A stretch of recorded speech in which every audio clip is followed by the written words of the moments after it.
Dave from Covet, thanks for coming on, man, and congratulations on the LP debut of Technicolor. How do you feel about that? Do you feel relieved? I mean, it must be great getting that out there now into the universe. Yeah. First off, thanks for having me. This was a lot of fun. I'm super stoked that the LP's out. It's kind of, I was talking about this with our drummer Forrest last night. Like, it's always, now that I've been sitting on the music so much and I've been spending so much time, like, recommitting the music to muscle memory for whenever an eventual live performance happens, it's hard. It's easy to forget that other people are just hearing it for the first time. So it's really refreshing hearing other people's, like, takes on it who are just getting, like, just having this music come across them for the first time. I don't know. It's fun. I'm glad. I'm stoked. I'm proud of it. It's you guys are one of those bands that I feel that when you're watched live, because I saw you guys play with DGD and Periphery on that tour a couple years back, and there was my neighbors 2 houses down from me. They saw Covet live, and they were talking about, like, saying that they'd never heard of you guys before. So what really excited me was there was good, confident remarks about it, saying, like, they were mesmerizing and they were just you got locked in as soon as we heard the music. So I feel like I can compare your guys' music to, like, some kind of, like, an ambient, refreshing sound, because it just kind of draws you in subliminally. Is that, like, something that you guys always go for in a sense when writing, like an ambient kind of feel? I think it's definitely gotten more ambient over the course of, like, the songwriting. You know, I think Yvette always aims for, when she's putting the songs together with her guitar, like, aiming for emotional chord changes and elements of composition that kind of maybe draw you outside yourself or kind of have that powerful effect of music. And then I think things have just continued to get, like, more the wet side of the knob versus dry has been definitely cranked up, like, from Currents to FLRS to this. A lot more reverbs. I use a lot more delays on this record than I did on the previous one. I use a lot more effects, so does Yvette, just in general, like different types of modulation and time-based effects. And I think as we've played bigger venues, it's kind of like the sound kind of, I don't know, transforms when you see how it hits a room live. And I feel like those time-based effects and those delays and those reverbs really, like, add a presence in a room when you're playing. And so I think it's definitely, like, a conscious effort to try to like, write for that space. I don't know. Yeah, you guys have an addiction to pedals, I swear, I think. You know what I mean? Like, it's incredible. Yeah. If I was 100%. A guitar player, it's the first thing I look forward to is, like, if I could, like, get a pedal of some sort. They just look delicious in sound, you know what I mean? Like, trying to compare it to what I'm seeing. You see, like, a plethora of colorful pedals, you're like, what can these do for my sound? They're like Pokemon or something, you know? Yeah, dude, seriously, like, you can't collect them all. It's nearly impossible. I mean, I guess some people can, but... Omar Rodriguez Lopez, somewhere. He's got them all. Yeah, he probably does. I gave up probably, like, 2 years ago on catching all the Pokemon, so I don't know. It's just too much. It's just way too much. Pokemon Go's cool and all, but I don't know, man. Like, geez. Yeah, I mean, and you guys experimented a little bit, too, which I was very intrigued. Yvette put some vocals on it, which is incredible. I think it's something that you guys didn't do too much of, but was that, like a unanimous decision? Like, hey, let's, like, get a little bit experimental with some of the tunes that we personally feel like we want to work with. Yeah, one of the really fun parts about Covet is that everything is kind of up for grabs at any moment, as long as we feel that it can be justified musically within the song.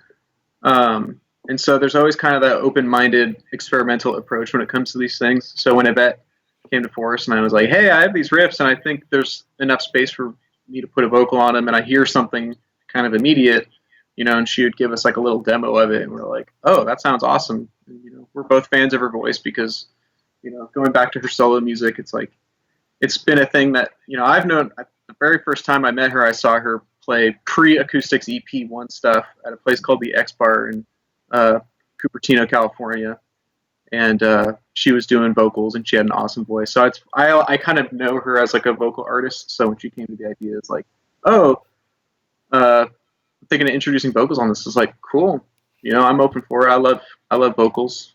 I love her vocals, so it seems like a pretty easy decision for us. Yeah. Yeah, it's not like it's you just like why not try implementing it? And if it works, it works, which it does. I mean, obviously everybody's on the same page with that, and I'm hoping to expect more of it. Honestly, I'm sure many people are. Um, and this is the sophomore LP too, which it seems like you guys are so young, and you guys have been touring constantly with the second LP. You guys have been pretty busy, and you guys are. I don't know what's going to happen in the music industry soon. Hopefully, we can get back on tours locally and nationally and worldwide 2021 with everything going on. Because I think everybody's itching to get out. But have you been handling yourself within the quarantine and everything?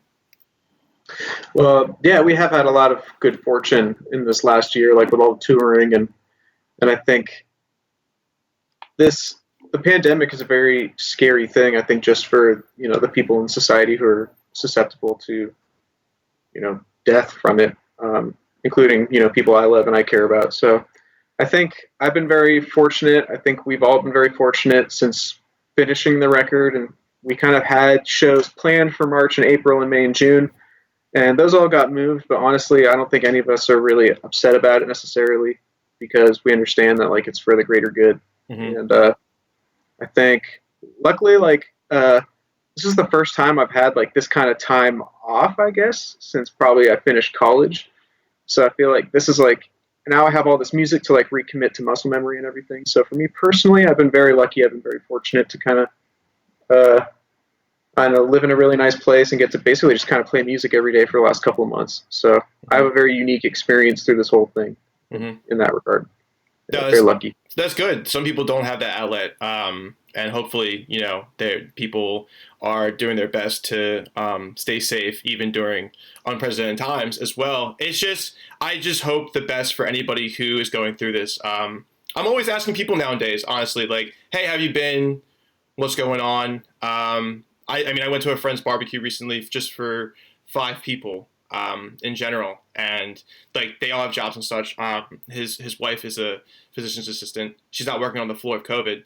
However, she's there a week at a time, 1 week full, 1 week off, and he's in the military. So it's it's affecting everybody, and I'm just wanting to make sure that everybody's okay and doing well. Which you look like you're doing well, so that's good, dude. Honestly. Yeah, thank you. Yeah. Are you? And you're doing well yourself? Yeah. I mean, the one thing that I try to keep out of my head is some of the problems that are being brought to light today with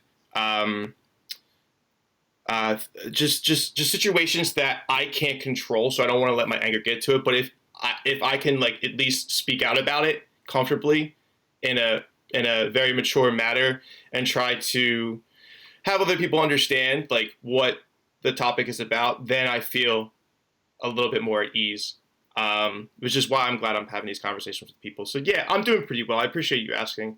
And I'm doing this, and I'm chatting with you. You know what I mean? So it's a good time. It's a really good time. When did you guys decide to kind of go into an experimental route? Because your music speaks volumes through the artistic value of the progression, of the progressiveness of the instruments, and then to bring it back to the vocals, it's was this the right time to do it? Because she has that talent there, and it's great that she implemented it. And was there a moment in time where you guys were kind of saying, "Hey, let's do it"? Because I mean, with Parachute, she did say in an article that I read that it was kind of more so of getting out of her comfort zone, which is great. So. That's really cool. Yeah, I know that she said something very interesting recently, where she said, this is something she's been saying the whole time, actually, but it's just kind of, she brought it back up to my attention recently when somebody had asked her kind of a similar question in an interview. And essentially, when we started Covet, we all love instrumental music, and I think we all love kind of mathy stuff and proggy stuff, so we're really into that thing, I think, and that was kind of the intention of those first 6 songs from Currents. But she mentioned something, the thing she reminded me about the other day was that she didn't want to have us be known as that group with the chick guitarist. Mm-hmm. So she thought if she introduced vocals, it has the potential of directing people to the fact that there's this that there's a woman in the band and she's singing, blah, blah, blah, and then it becomes kind of like something that people focus on outside of the actual music that's being played or being conveyed to them. So I think initially, like, it was really important to her in that regard to kind of make sure the music stands on its own. And then I feel like as the use of effects and other like kind of wetness to the sound increased, I feel like it just made the idea of vocals make a lot more sense, I think, because there's a lot more space for them to kind of skate on, as opposed to like, if I imagine, I can much easier imagine vocals over, say, our music on FLRS versus our first EP Currents, which is like really crazy all over the place, and a lot more dry sounding. And I think that it kind of like, I don't know, it just made sense. It made sense to me in specifically, like when she suggested the idea and then sent the demo, it was like, oh, like I feel like there's definitely space for this in the music.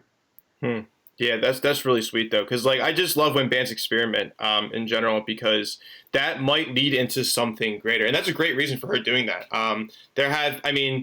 To correlate with what she was saying about being the, like you said, quote unquote, front woman of the band, the guitar player and such. There are plenty of front women who like don't want to identify as that. They want to have it as an all inclusive band. Like, this is Covet. This is not a female fronted band or so and so. And I totally agree with her on that. But I feel so stoked when these bands or artists, they kind of just go out of their comfort zone a little bit, because that, like I just said, that could evolve into something completely different, and then that might take off from there. So yeah, I mean, that might be a thing in the future too. And the one thing I really liked about the album, because this is one of my favorite songs when I was first introduced to you guys. If I'm pronouncing this right, it's Aries, right? Correct. Yeah, so, God of War. Yeah, right. So basically, that was kind of retracked and brought back to life as a single. And Forrest was on those drums, right? Because it sounds great. Oh yeah. Oh yeah, that's him. The stick drop at the end. Yeah. I believe he did that song in 3 takes. I think the third take was mostly like he got almost 2/3 of the song super clean, and then took little bits and pieces from the other takes. But that's a monster song on drums, and that was kind of like why there was multiple reasons for deciding to retrack it. I think first was like when we were playing on this most recent Periphery tour, we were trying to bring out heavier stuff. Aries is arguably our heaviest song, if not undeniably our heaviest song. And that was a song that was released as a single, and we thought it would be nice to bring that song on tour. And then once we had heard Forrest's like kind of updated drum parts, the way that he was playing the song, we're like, oh man, the song, it just felt like there was a new life to that song. And then we, in addition to that, like, oh, what if we had Forrest on this track? We kind of also like realized that because Aries was released as a single, it's never really been offered like on a physical form of like, Currents, we had the CDs, and FLRS, we have CDs and vinyl and stuff. So that was just kind of like a digital track that was floating out in the universe. And so it was kind of like, it made sense for us to kind of include that on this record, especially as a counterpoint to a song like Nero. Mm-hmm. Because Nero was kind of like a standalone track in terms of like the intensity of that song. And so another reason for bringing back Aries too is like, oh, we think Aries brings like a nice counterpoint to this song, gives us a chance to like get a new kind of take on the drums, and then additionally like kind of more representative of the production style that we're going to have kind of moving forward, I think, and that we've been kind of developing since working with Mike Watts. Mm-hmm. Yeah, does he? But before I get to you guys work with Mike Watts, but the song sounds so natural. You know what I mean? Like it just when he implemented like some of his personal like chops to the whole song, I was like, oh, God damn it, this song is fucking. It's like, thank God we could bring it back to life. And not only that, it's more so now you can have it on a vinyl too, because Technicolor was released on vinyl. So that's really cool how you guys implement it. That was my hype. I remember when you guys played it on that tour, I was telling my friends, was like, this is the song I'm talking about. Like, this is why you're going to like these guys. And then you guys went into it. And Yvette, because she did a playthrough on YouTube. So that also helps. I mean, the quality of the content's great. And And before I get to you guys working with your producer, you guys have a very interesting outlook with how you go about creating everything in general, whether it's album artwork or music videos. Like, where do you pull inspiration from that? Because it seems like it's very tasteful, like how everything kind of just like flows well and the colors are very balanced. Like sometimes it's, like metalcore bands are usually in choruses banging their heads, up and down and such. But as an example, but you guys do some pretty interesting things with your content. So like, how do you pull inspiration from that? Because I'm curious, just as myself as well as others, I'm sure. I feel like one of the things that brings us together is Tim and Eric. Awesome show, great job. And I feel like that show and the appreciation of that show kind of like begs the audience to consider like video production and video effects. And so a lot of our videos are kind of a conscious effort to play around with a certain effect or to like have very specific interplay between different colors and things, just as what makes something compelling to the eye. I think we all have kind of like an absurdist sense of humor. So I think if you have like a music video like Aries, for example, like the music video for that one is very like colorful and just kind of weird and crazy and surreal, I feel like. Versus you have something like Glimmer, which is a lot more kind of like, oh, we can make 3D versions of ourselves. Like, we should burn the idol, that would be fun. That's so cool. Yeah, and Glimmer was the very first video that we ever showed our faces in. And so we thought it would be fun to like show our faces and then simultaneously be burning ourselves too, like destroying ourselves. And that's what Tim and Eric is essentially. I mean, it's funny when I watch some of their shows, and when I tell you I was completely sober, the episode where they were talking about space. I forget which bit it was. They have the universe. Yeah. Oh my god. One of the classic episodes. Yeah. Oh, I couldn't stop laughing. I was like choking on my spit. Like I couldn't breathe. Like, and when they started, like your mind just.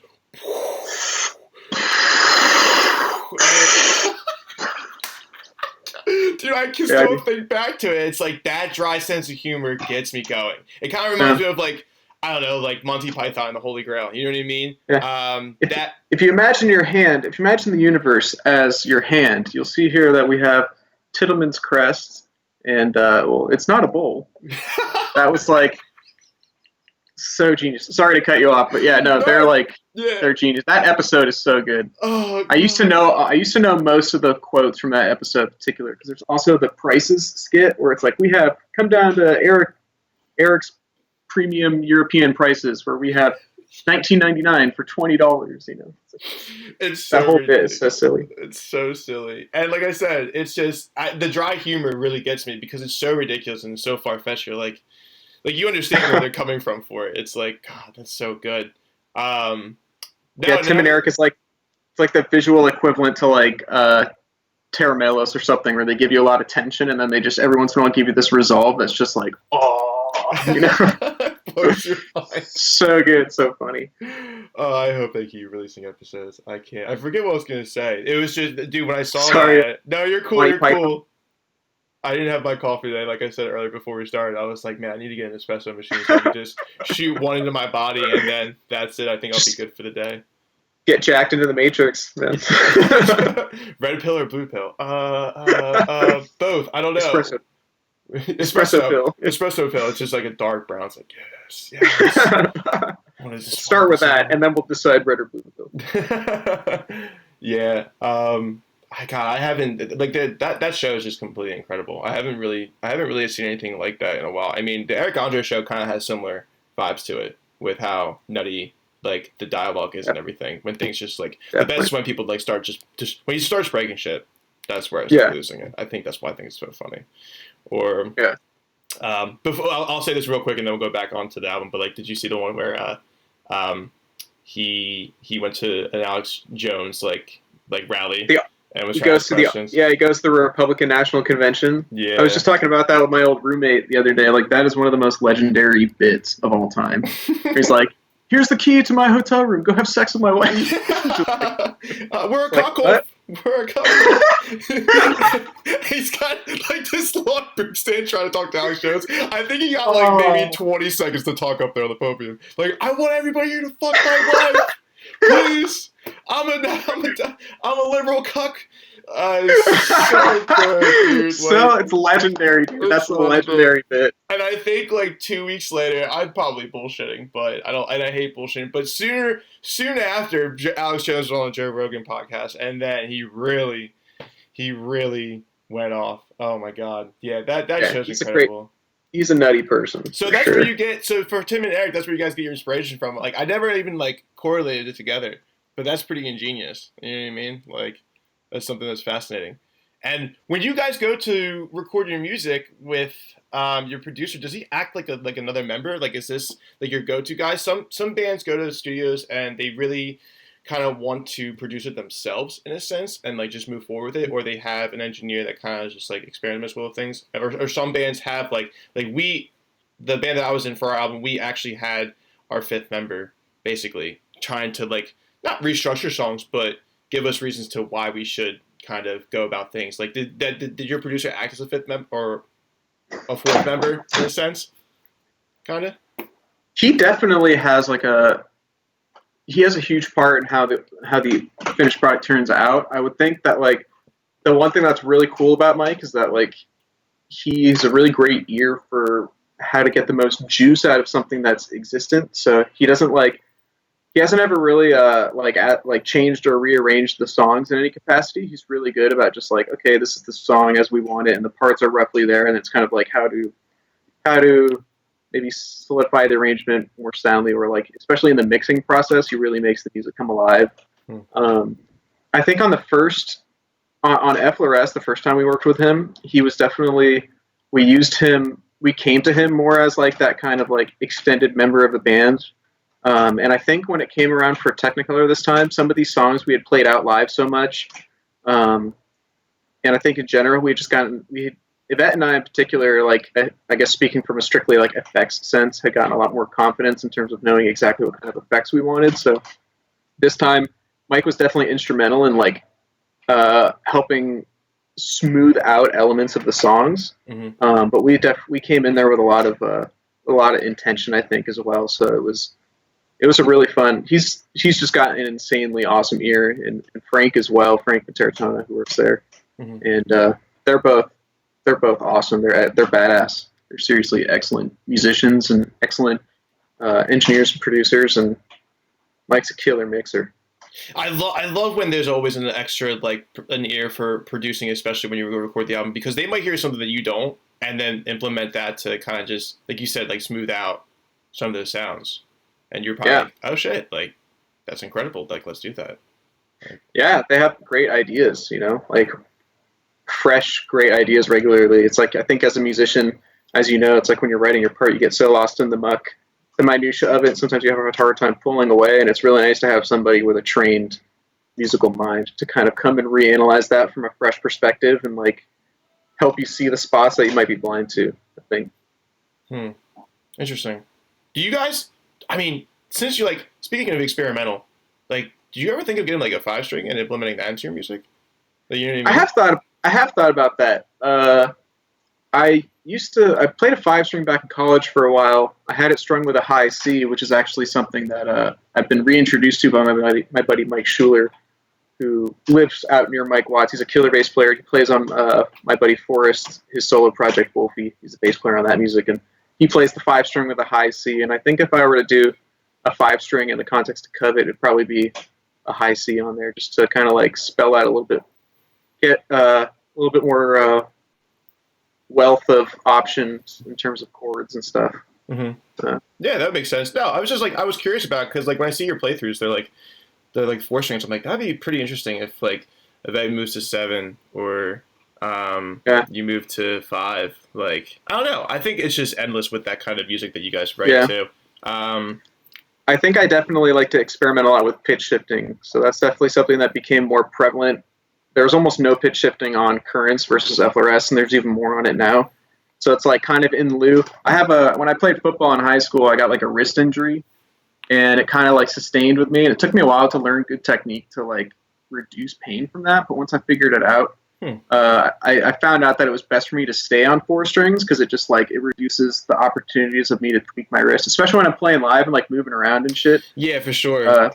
Yeah, it keeps me a lot more comfortable. And so then I think I started introducing pitch shifting as a way to kind of like, oh, I don't have a low B or I don't have a high C, but I can throw a whammy on or I can throw like a MXR sub octave on or something, So.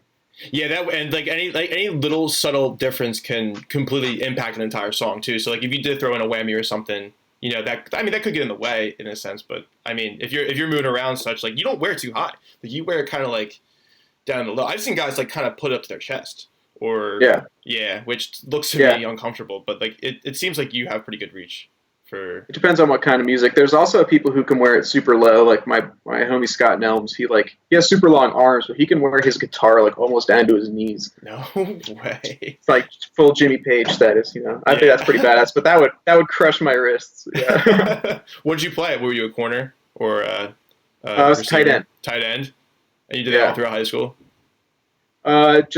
Just 1 year, actually. 1 year sophomore high school. It turns out I wasn't as good at it as I was hoping to be, and then I started playing bass almost immediately after that. So no shit. That's a pretty drastic change. You know what I mean? And it's funny because my first band, I was actually in a band with we were all right. When I say all right, we weren't that good, but I was in a band with 2 football players, and they both played. You know what I mean? So they were really good football players. And I just started playing drums, so you can imagine how the band was. But no, but I love those guys. We still joke about it to this day. Like, hell yeah, music is fun, dude. So if you're in California, like, are you an NFL fan of any of the California teams, or? I'm like regrettably an NFL fan because they obviously have like a really shitty track record as it comes to like domestic abuse and all that Colin Kaepernick stuff from years ago, and like domestic abuse. Child abuse, they're kind of like pretty quiet on that stuff. It's one of those things where I have such a massive nostalgia factor. Like I was raised with the 49ers and I still love the 49ers and I love watching football. It's definitely it's the only sport that really like interests me when I watch it, and that I feel like I have a deep knowledge of, but definitely comes with a slight conflict.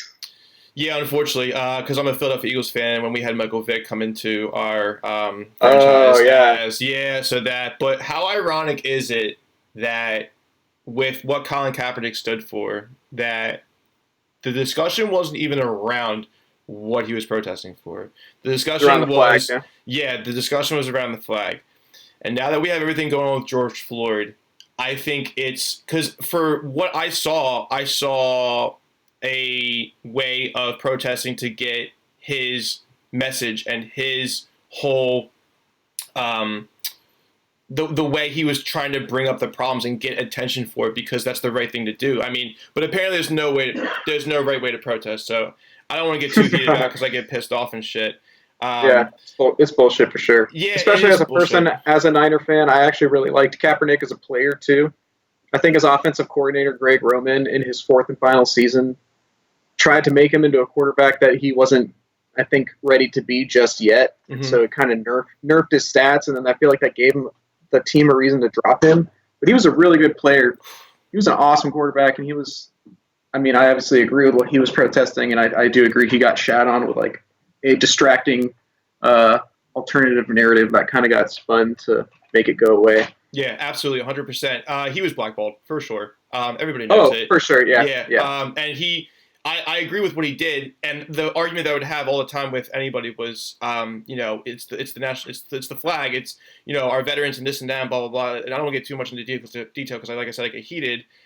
I could do a whole segment on it. I mean, everybody is, which is good. Everybody's speaking out about. But the irony that George Floyd unfortunately was completely, held down without his will, and the way he was tragically, put to rest was so ironic to what he was standing for. So that I even more have a higher appreciation for Colin Kaepernick. It's like he could drop the mic now. It's like, this is what I've been trying to tell you the whole time. We're trying to focus on the racial stereotype in America and not, the right way to protest. That was the whole conversation. It never happened, and now it's going to happen. And thank God we're taking a stand for it because I'm tired of it. Yeah, it's unfortunate, George had to be murdered like that, and all of the people who have been killed between 2016 and now, just as a continuing thing, it's like, it's just, yeah, it's like you said, it's a shame that no one really listened, and people decided to use it as a way to like um, get some kind of like partisan politicization of the entire event to distract people from like what he was actually trying to say. And they're trying to catch him in little. They're trying to catch him in like little word games during interviews and press events and stuff. Mm-hmm. And if you just said ever so slightly something like maybe with not enough force or not enough clarity, they would just shit all over him, and it was very frustrating to watch. It's just As a easy person who agreed with him, yeah. Yeah, it's just easy to clip it and then kind of like change his the way he was trying to express something in the context. Like it's so easy to take things out of context in day with editing. Like you can take a whole segment and like not cut it up, but you can say like you and I can have a conversation and then you can cut it like not halfway through, but like say we're talking for 3 minutes in, and then I kind of like still talk about the subject, but it kind of fills in the context of the conversation. You can cut that out and then talk about something negative, and then you just ship that over and delete whatever else was said in between. Now you get a whole different conversation. So, yeah, we live in the air. We live in the buzz. What is it? The not buzzword era. What do they call that? Soundbite era. Oh, the soundbite era. Yeah. We're living that era now, and it's just fucking crazy. So, I'm just so glad that everything is being brought to attention now. That's my biggest relief. Agreed. Yeah, it's crazy. And all right, don't want to get too emotional. It sucks, man. It really sucks. And I feel bad for everybody who is just involved and they're trying to put their voices up and hear what they have to say, and now it's more relevant than ever. Like it's just it took way too long to get to this point. Like this should have been solved years ago. So yeah, we'll see. 100%. We'll see what the next step is for sure. Yeah. You guys, I feel like you guys are a band that could definitely be on some pretty hype festivals. Like I know you guys were on Swan Fest. I could see you guys being on like something that's a little bit out of the genre, like Electric Forest, or you guys would fit well with Coachella. Do you guys ever consider doing a lot of festivals, or are you guys more into intimate shows? Because I feel like you guys have that vibe for doing either or, so I think you guys have a win-win no matter what, which is pretty cool. Yeah, we've only done like 2 proper festival shows. I think Swan Fest was the biggest one. I think we're obviously down for whatever. I mean, I think it's just kind of been we haven't necessarily had those opportunities. Excuse me, we played Arctangent too recently, and that was super fun. Really? How was that? Like, where was that located? It's in Bristol, UK, United Kingdom. It's kind of next to Wales. It's like that east side of Wales, west side of southwestern corner of the UK. But anyways, it's like a prog and math festival. Meshuggah headlined. Oh, sweet. And it was like Caspian, This Town Needs Guns, Three Trap Tigers, Car Bomb. The lineup this year was super stacked. They always have awesome lineups, and that was like an absolute like honor to play that, because to play on some of the same stage as some of those bands is nutty. Yeah, super surreal. Super surreal. Yeah. You guys could pretty much fit the bill with everything. I think you guys should go on tour with Circa. That'd be pretty interesting. Oh yeah, I'd love to. Yeah, that'd be. I love those sweet. guys. Yeah. Yeah. But that's what I mean. Like, are you familiar with Electric Forest at all, by any chance? Vaguely. That's in Southern California, correct? I believe so. Is that the one who's run by? I wish I had a guy to pull this up. I don't have a Jamie like Joe Rogan does, but but the vibe that place gives me, it's like it's completely bright, and it just has this like warm feel that any type of like it sounds like EDM house music. That's what it mostly is. But I've been friends that go. They've told me that festival does have some indie acts or rock acts or whatever, and I feel like you guys would definitely fit that vibe in the mesmerizing, refreshing category, as I said earlier, because it's like I love when I see bands go into different how do I say it, like different like just atmospheres to really kind of just draw in people from the taste of music that they're so interested in, but if they hear something different, it's like, oh, I kind of want to check that out and see what they're about. Yeah. I don't know. I feel like you guys would fit that bill pretty well. Yeah, that's one of the fun things about being in this band is that we have like I think now, not an intentional thing, but we seem to, based on just what people have told us and what we've experienced, that we have like a broader appeal. So like we could play to, like DGD fans and they would dig it. We could also play to like Mom Jeans fans and they dig it. And it's kind of like, I think festivals have been a very fun way to like expand our audience, I guess, or like the potential audience, because everyone gets kind of diversified.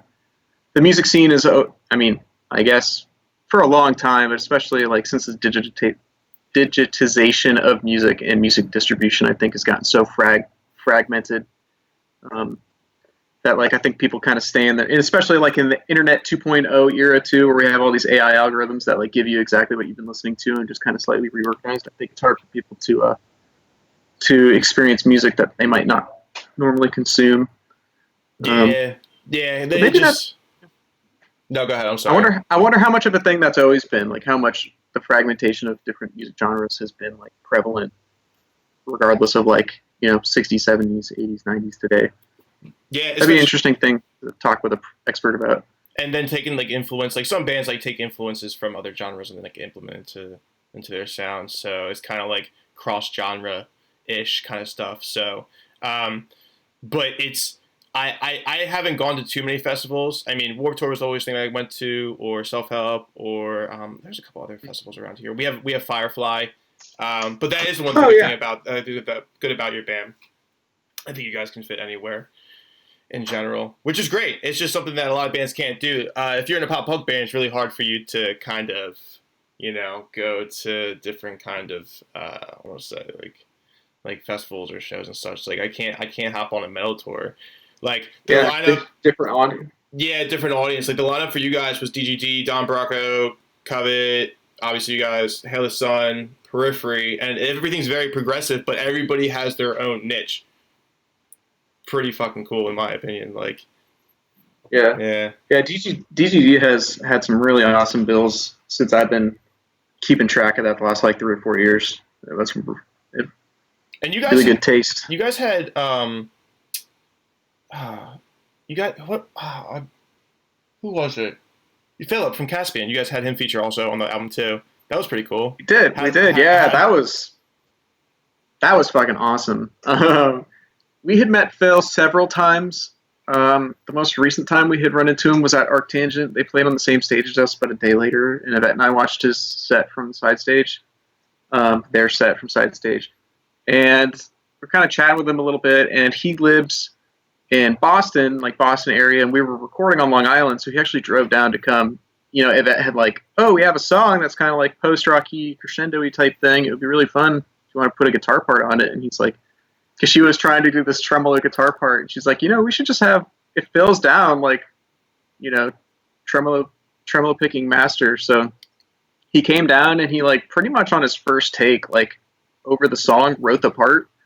And then did a second take to just kind of like make sure it was cleaner and a little tighter. But he essentially like wrote that part that he put on that like instantly. Same thing with, he's also on Nero during a little snippet in the middle of the song.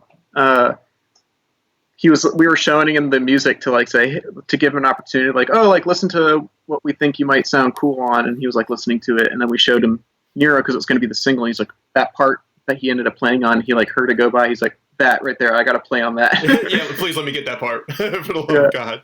Yeah, so he's not officially listed on that, but he also makes a little appearance on Nero as well. Okay, cool. Yeah, I'm sure that was just a moment where you guys were like, yeah, dude, feature, let's go. Like, you know what I mean? That's one of your boys. It was sick. Yeah, it was really cool because we're all Caspian fans, and it was really cool to even have his interest, let alone him like kind of drive down and then like just lay it down. It was badass. Yeah, he did. You can definitely tell him apart in the guitar with him playing on that song, and I was pretty surprised. Like I saw it when I was when Parachute was released. I saw like it was, you can pre-order it obviously, but all the tracks are listed. So I was like, oh, like Philip, and like kind of like Doug. I was like, oh, from Caspian. I was like, this is gonna be an interesting song. I could totally see it like being something like a little like he could put his spin on it and such, and you can identify that it's him. You know what I mean? I would never have guessed it in Nero. I never would have known. You know what I mean? I Yeah. just wasn't looking for it. Yeah, it's a subtle little part. He's doing this cool like chord arpeggiation into some delay and reverb, and it like really blends against Yvette's part in a really like natural and flowing way. It's pretty cool. That is pretty cool. Yeah, and you guys aren't too far apart, like the whole band, right? You're all out in California, so it's easy to kind of get together.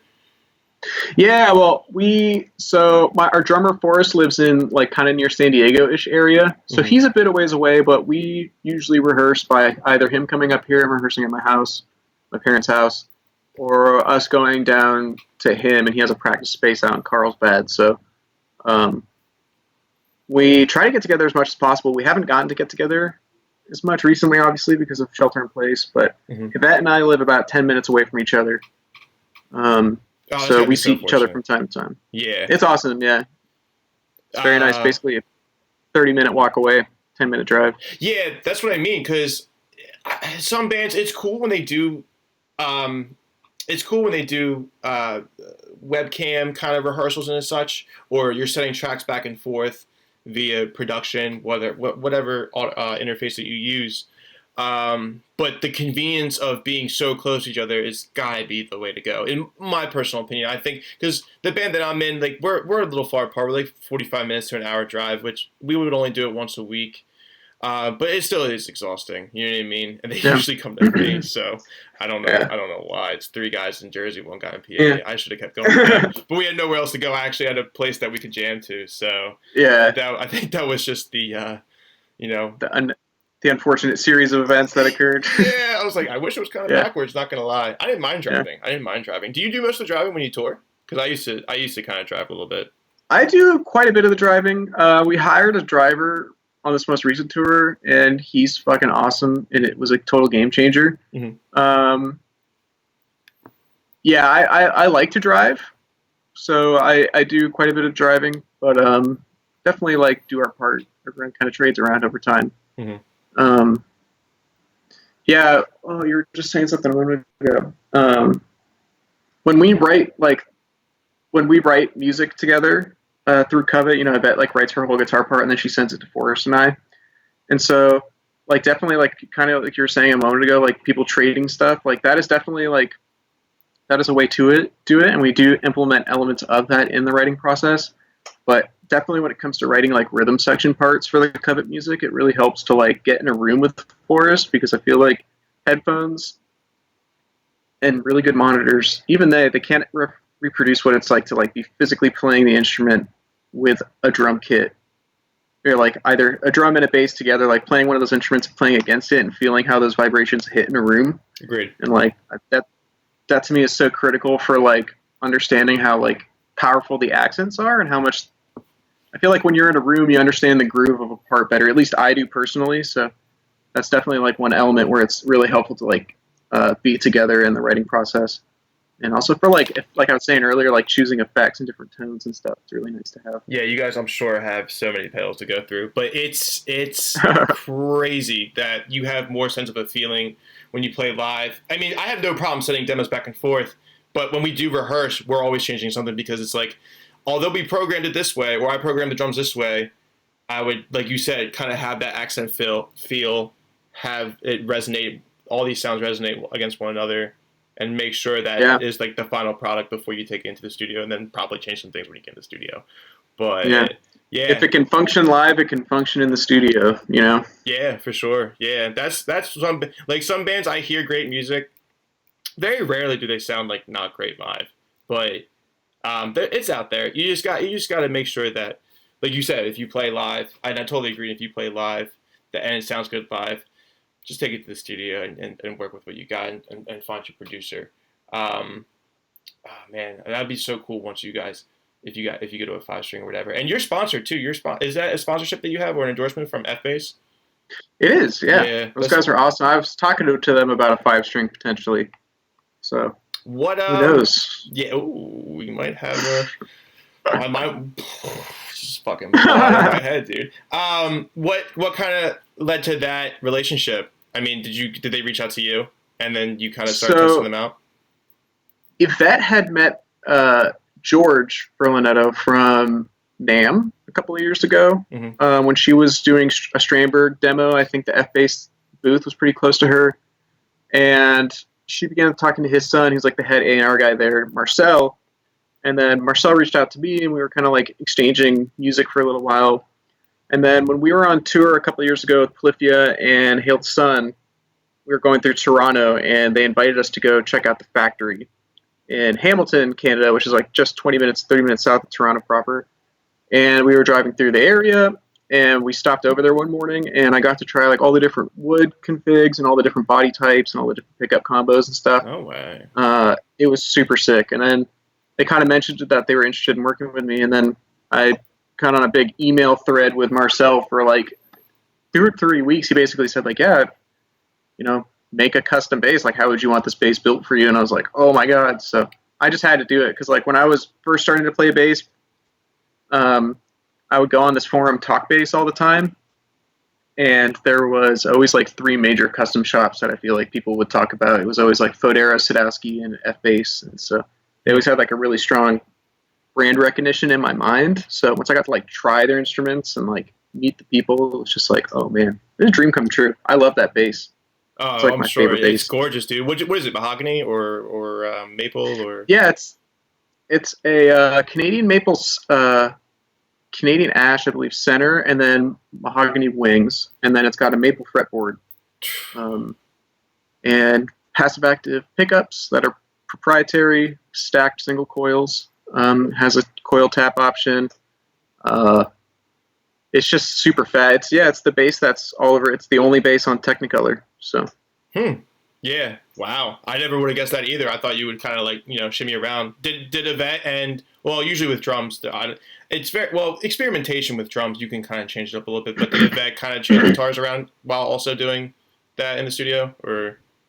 Yeah, she recorded Aries on a 7-string Ibanez that they had sent her out there, and they had also sent her another acoustic to work with out there.